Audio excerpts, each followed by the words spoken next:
Hello दोस्तों। पिछले video में कुछ साउंड की प्रॉब्लम हुई, उसके लिए सॉरी। देखिए, सवाल ये था कि 2 बार शादी हुई और मैरिज लाइफ में ट्रबल्स आ रही। पहले इसका जवाब ढूंढना था। और दूसरा जो था वो ये कि प्रोफेशन जो है बिजनेस के मामले में कैसा रहने वाला है। तो हम जो आज कुंडली में चर्चा करेंगे वो पूरी तरीके से मैरिज लाइफ और कई सारे लोगों का जो अब सवाल रहता है ना कि कुंडली को मिलान करना और ये सारी चीजें। तो पहले आप इंडिविजुअली कुंडली को देख के चीजों को समझ जाइए, उसके बाद हम मिलान वाली चीजों पे चलेंगे। ठीक है, तो चलिए शुरुआत करते हैं आज के इस एनालिसिस का।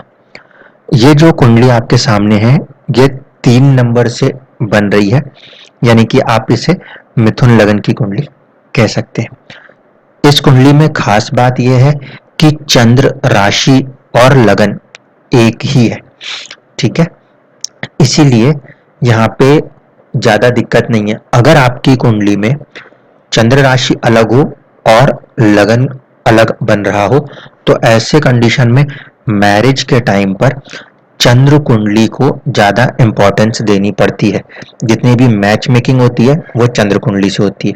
ठीक है, इसीलिए सबसे पहले लगन कुंडली को समझिएगा, उसके बाद चंद्र कुंडली को समझिएगा, फिर कोई फैसला करिएगा। देखिए अब समझाता हूँ कैसे हो रहा है। इस कुंडली में हमें लगन और चंद्र कुंडली क्योंकि सेम मिल रही है, कोई प्रॉब्लम नहीं आएगी। हमारा मेन कंसर्न क्वेश्चन जो है वो है 7th हाउस, मैरिज और व्यापार दोनों के लिए। ठीक, सबसे पहली कंडीशन योगों को देखिए कि कुंडली में किस तरीके के योग बन रहे हैं। इस कुंडली के अंदर अगर मैं ध्यान से देखूं तो मुझे 2 घरों के अंदर 2 या 3 प्लेनेट आपस में जुड़ते हुए नजर आ रहे। एक है सूर्य और बुध एक साथ आए हैं। सूर्य और बुध का जो संबंध है उसमें सूर्य 3rd हाउस लॉर्ड है और बुध जो है वो 4th हाउस और साथ ही साथ 1st हाउस लॉर्ड है। इससे क्या मतलब, इससे यह मतलब कि संघर्ष या पराक्रम, साहस 3य भाव का संबंध प्रॉपर्टी मेकिंग 4th हाउस से भी है और खुद 1st हाउस से भी है। इसलिए जातक पराक्रमी होंगे। ठीक है, ऐसी कंडीशन में हम एक इंडिपेंडेंट प्रोफेशन की तरफ सोच सकते हैं। 1st हाउस का संबंध 4th हाउस का संबंध कहीं ना कहीं 3rd हाउस से है, अपने पराक्रम से चीजों को बनाने पर है।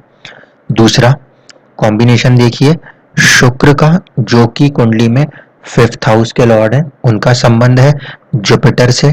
गुरु, और गुरु इस कुंडली में 7th हाउस और साथ साथ 10th हाउस के लॉर्ड है। गुरु का संबंध शुक्र के साथ बहुत अच्छा होगा इस मामले में कि पंचम के स्वामी का संबंध सप्तम से या पंचम का संबंध दशम से बनता हो। तो ऐसे परिस्थितियों में पॉजिटिव बात यह होती है कि हाई पोस्ट की या तो जॉब हो सकती है या ये एक धन योग का निर्माण कर सकता है, क्योंकि ये कॉम्बिनेशन 2nd हाउस में गया है और 2nd हाउस का स्वामी होकर चंद्रमा 1st हाउस में आए हैं। तो 2 चीजें यहाँ पे मुमकिन है। एक ये कि अगर जॉब के अंदर भी जाएंगे तो बड़े पोस्ट पोजीशंस के साथ जाते हुए नजर आएंगे।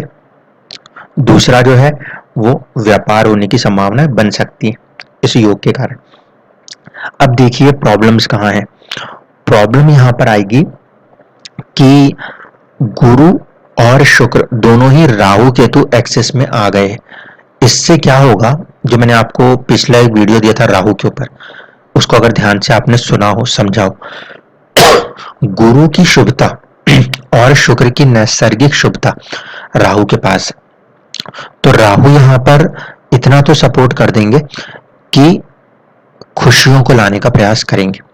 दोनों ही शुभ ग्रहों से दृष्ट है, वहां तक अच्छा है। लेकिन राहु में कुछ नेगेटिविटीज है। कैसे, उसको देखिए। जो शुक्र है उस कुंडली में वो ना सिर्फ कि 5th हाउस का स्वामी है बल्कि वो 12th हाउस का भी स्वामी है, पहली बात। दूसरी बात, राहु जिस राशि में बैठेंगे उस राशि के स्वामी की तरह बिहेव करेंगे, ये हमने डिस्पोजिटर जो उसमें था उसके तहत समझा था। तो राहु शनि की राशि में बैठे हैं और शनि सप्तम में बैठे हैं, इसीलिए राहु भी कहीं ना कहीं वैसा ही प्रभाव करेंगे जैसा कि शनि सप्तम में करना चाहते हैं। अब समझिए मैरिज लाइफ के ऊपर इसका क्या प्रभाव आएगा। पहली बात, जुपिटर और वीनस, क्योंकि ये मेल चार्ट है तो वीनस हमारे लिए कारक ग्रह माना जाएगा और जुपिटर इसलिए इंपॉर्टेंट है क्योंकि वो 7th लॉर्ड है। तो कारक और भाव का स्वामी एक साथ थे और दोनों ही राहु केतु एक्सेस में आ गए। इसका खामियाजा, शुक्र का खामियाजा गुरु को भी भुगतना पड़ेगा। कैसे? शुक्र 12th हाउस के लॉर्ड है, जुपिटर के साथ है, थोड़ा सा वहां नेगेटिविटी आएगी। दूसरा, राहु के ऊपर प्रभाव शुक्र के 12वें भाव का भी आएगा, पंचम का भी आएगा, गुरु के दोनों भाव का आएगा। इस वजह से जो एक सवाल होता है कि राहु गुरु को देखे और गुरु राहु को देखे, तो उसमें क्या है, एक क्वेश्चन ये था कि बिल्कुल राहु केतु आमने सामने है तो क्या दृष्टियां बनेंगी। आप इस बात को समझो, शुक्र और गुरु की दृष्टि राहु के ऊपर बनेगी और कुछ ना कुछ राहु का प्रभाव उन दो ग्रहों के ऊपर आएगा, केतु के साथ भले वो इक्वल हो जाए। ठीक है, इसका खामियाजा क्या होगा? इसका खामियाजा ये होगा कि कहीं ना कहीं राहु में शुभता आएगी लेकिन गुरु और शुक्र इन दोनों में चुनौतियां खड़ी होंगी। इसका जो इम्पैक्ट है वो किसके ऊपर आया?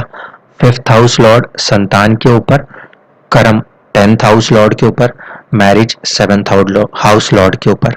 ठीक है, इस एक्सिस में आने के कारण इन भावों में थोड़ी सी चुनौतियां देखने को मिलेंगी। दूसरी बात कि सूर्य से जब हम देखते हैं तो राहु श्रापित एक्सिस में आ रहा है और राहु श्रापित हो भी कहाँ रहा है? अष्टम भाव में बैठ के, जो कि वैवाहिक सुख का भाव है। लॉन्गेविटी ऑफ मैरिज को भी वहीं से देखा जाता है। तो ऐसे कंडीशन में क्या हुआ कि राहु जो है वो श्रापित होने के कारण और ज्यादा नेगेटिव बन गया, मतलब ऐसी चोट देना जो कि कहीं ना कहीं आत्मा के ऊपर प्रभावित करे। तो वो हिस्सा जो हुआ वो है 8th हाउस, वैवाहिक सुख। इस वजह से कहीं ना कहीं मैरिज लाइफ के अंदर चैलेंजेस थे, फर्स्ट मैरिज में भी थे, सेकंड में भी रहेंगे, इनकार नहीं किया जा सकता।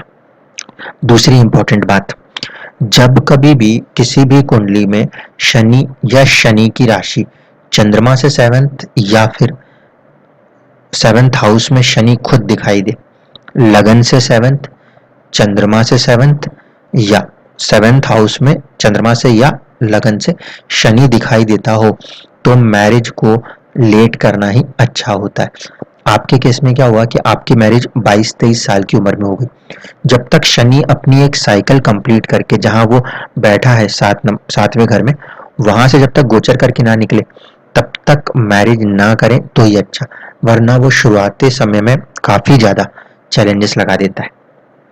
अब बात उठती है व्यापार की।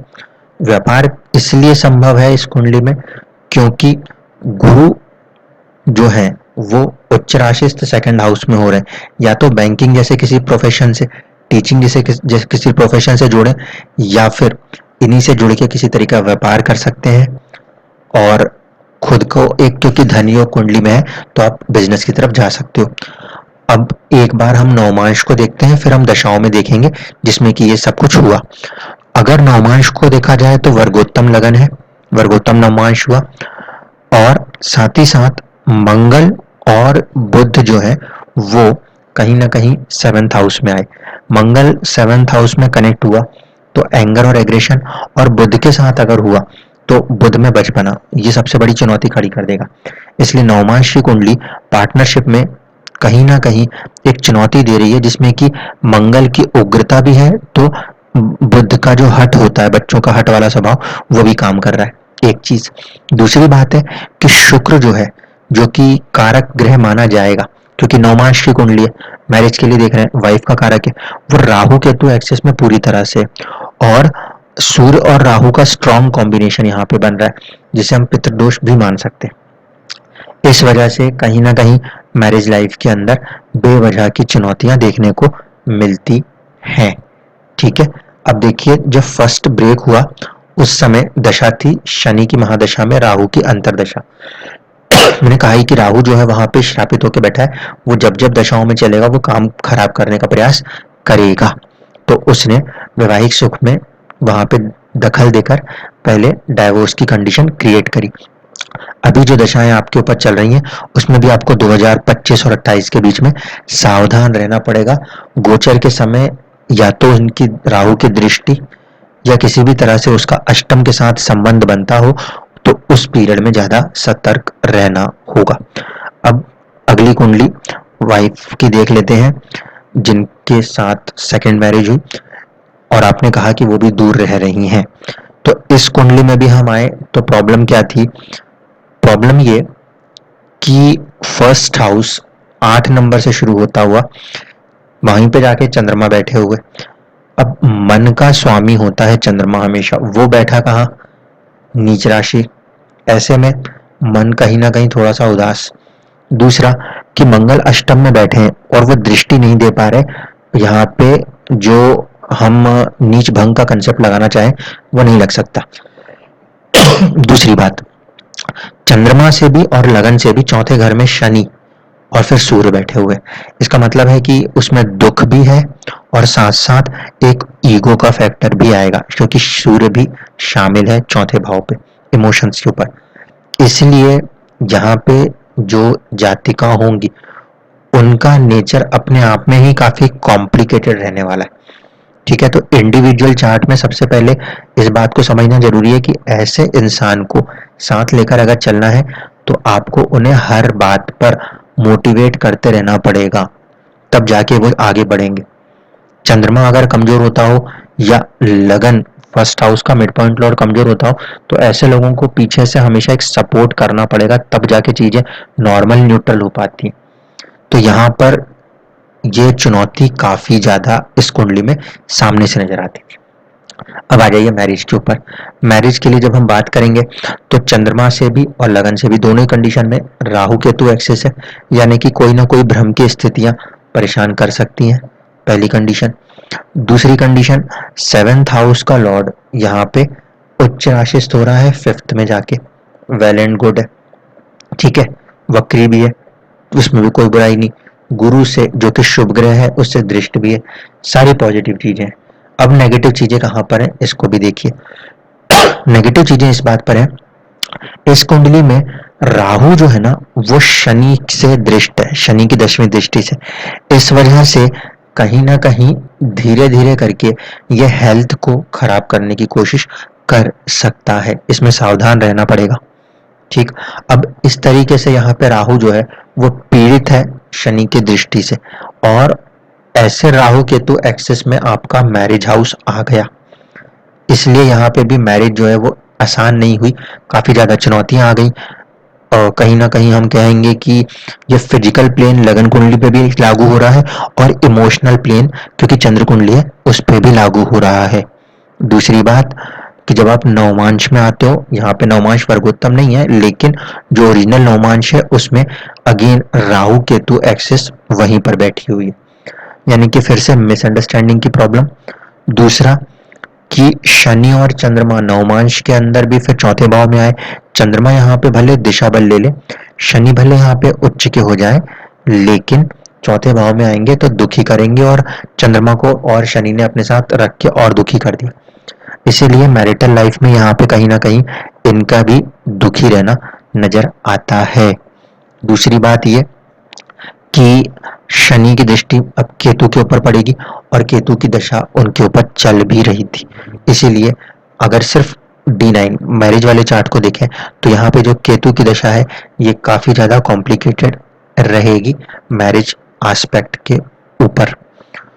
ठीक है, इतनी चीजें आई होप कि आप समझ पाए होंगे।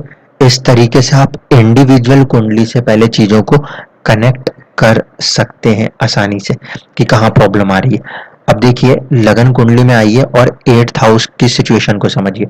8th हाउस में मंगल जाके बैठे, इवन दो कि मंगल 1st हाउस और 6th हाउस के लॉर्ड है। आपका सवाल ये था कि इस कुंडली में मंगल का अष्टम में आना क्या इनके पार्टनर की लाइफ को इम्पैक्ट करता है? तो मैं यहाँ पे कहूंगा कि देखिए उस चार्ट में राहु बैठे हुए थे और इसमें मंगल बैठे, तो कहीं ना कहीं एक दूसरे को बैलेंस हुआ। लेकिन फैक्टर इम्पैक्ट क्या होगा, सिक्स्थ हाउस का लॉर्ड एट्थ में हो गया है मंगल, और मंगल यहाँ पे इतना बुरा नहीं है कि वो किसी और की मृत्यु करा दे, लेकिन ये खुद के हेल्थ पे नेगेटिव इम्पैक्ट कर सकता है, क्रोनिक डिसीज दे सकता है। जो एट्थ हाउस का लॉर्ड था मर्क्यूरी, वो सूर्य और शनि दो क्रूर ग्रहों के बीच में फंसा हुआ है, इसलिए यहाँ पे भी मैरिज लाइफ की जो हैप्पीनेस है उसे मंगल खुद के गुस्से से और शनि का संबंध बुध से होने के कारण कहीं ना कहीं देर से या चुनौतियों के साथ कहा जा सकता है। ठीक, अब चलिए इनकी भी दशाओं को देख लेते हैं।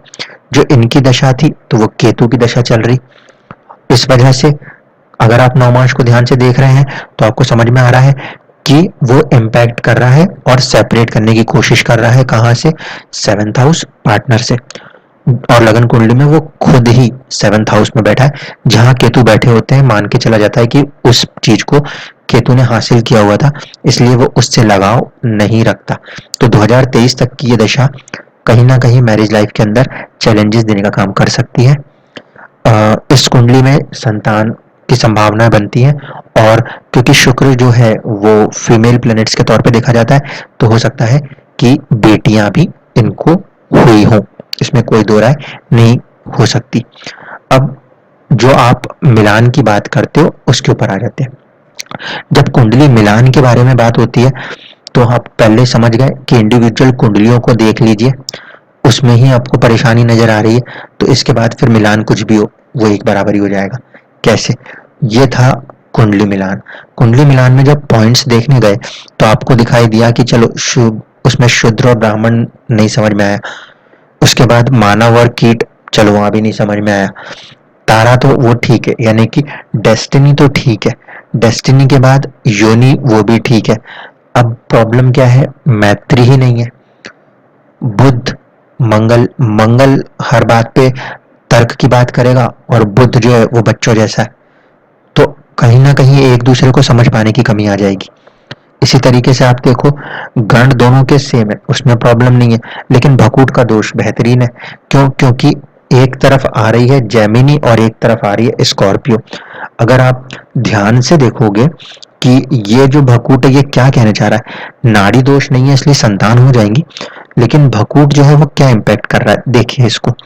इस कुंडली में अगर आप 8 नंबर को पकड़ो तो 3 नंबर कहाँ आता है, अष्टम में। इसका मतलब आपस में संबंध कैसा हुआ, पहले से शुरू करिए गिनना 8 से और पहुंचेंगे तीसरे नंबर जहां लिखा है 8वां घर, तो षडाष्टक संबंध है, 6-8 का संबंध है। मेल चार्ट में देखिए, उसमें और अच्छे से समझ पाएंगे आप। ये इसमें देखिए, इसमें 3 नंबर से 8वें घर तक आएंगे तो छठा रिलेशन बन रहा है, तो इसे कहते हैं 6-8 का संबंध। 6-8 के संबंध में क्या है, या तो कोई एक रोगी हो जाए या तो फिर कोई क्रोनिक डिसीजेस की तरफ चला जाए। इस तरीके की चुनौतियों को लेकर फिर ये चलने वाली सिचुएशन क्रिएट करता है। तो यहाँ पर भकुट दोष जो होते हैं उसको ध्यान देना होता है।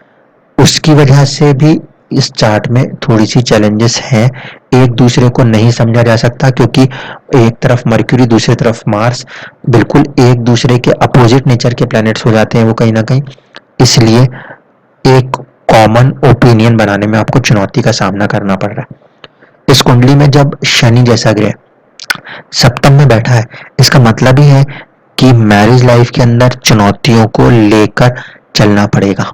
हम कहते हैं ना कि पास्ट बर्थ का जो एक कर्मा है उसका न्याय करने के लिए शनि बैठता है, तो शनि जिस भाव में बैठा है उस भाव की इंपॉर्टेंस इसलिए बढ़ जाती है। यहाँ पर क्योंकि ये वक्री होकर आपके 7th हाउस में बैठे हैं और वक्री होने के कारण इसका प्रभाव छठे पर भी रहेगा, तो कुछ सर्विस भी होंगी, ठीक है, फिर बिजनेस भी होगा, और उसी बीच में वाइफ के साथ उनको चीजों को मेंटेन करते हुए चलना पड़ेगा, क्योंकि शनि सप्तम से जुड़ रहे हैं, चंद्रमा से भी और लगन से भी।